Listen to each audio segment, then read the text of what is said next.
The mysterious disappearance. It was a night like no other. The wind howled through the trees, and the forest beyond the village seemed to whisper dark secrets. For years, the villagers had spoken of people going missing in the depths of the forest, but none had ever returned to tell the tale. Tonight, two friends, Mark and Rachel, decided to uncover the mystery. They packed flashlights and set off towards the woods, ignoring the warnings of the elderly.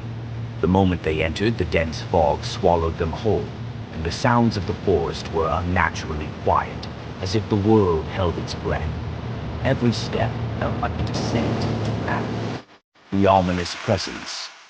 As they ventured deeper into the forest, their nerves began to fray. The deeper they went, the thicker the fog became, until even their flashlights barely penetrated the gloom. And then they heard it, a faint whisper, like the forest was calling to them. But it wasn't the wind. Suddenly, Mark stopped. "Do you feel that?" he asked, his voice trembling. Rachel nodded. It was as if the air itself was alive, brushing against their skin. They both turned their flashlights toward the source of the whisper. That's when they saw it. A shadowy figure standing motionless in the distance. It didn't move. It watched them. A haunting discovery. They tried to turn back, but the path they came from had vanished. Instead shifted. Panic set in. The whispering grew louder, more insistent.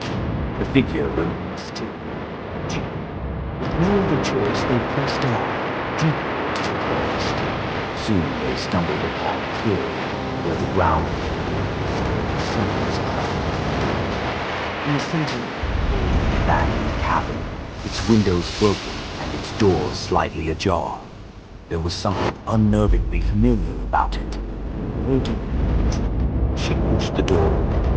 Inside, they found, at least insulting, old photographs of themselves as children. Walls. Photos in shock. They had never been to this place before.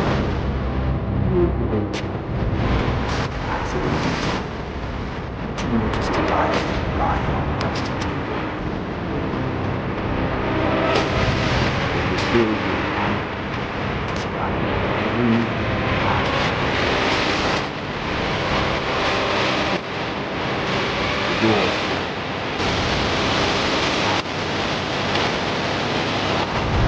the whispering outside turned into guttering murmurs. Mark grabbed Rachel's arm. "We need to get out of here." But as the figure from the forest was now standing at the window, its face obscured, but its eyes glowing a deep, unnatural red. The final confrontation. In a desperate attempt to escape, Mark and Rachel sprinted through the door, but the forest had transformed. The trees twisted up naturally, closing in on them. The spring had now been dead.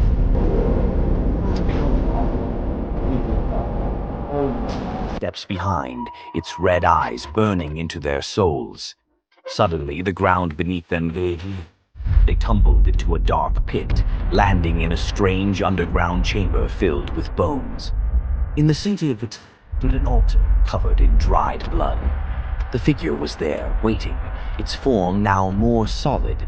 It reached out a hand, and Mark felt an overwhelming compulsion to step forward. Rachel screamed, trying to pull him, but it was too late. The figure whispered something into Mark's ear. His eyes glazed over. Rachel's heart pounded as she watched Mark approach the figure. Desperate. Run. Flesh. The figure. Out.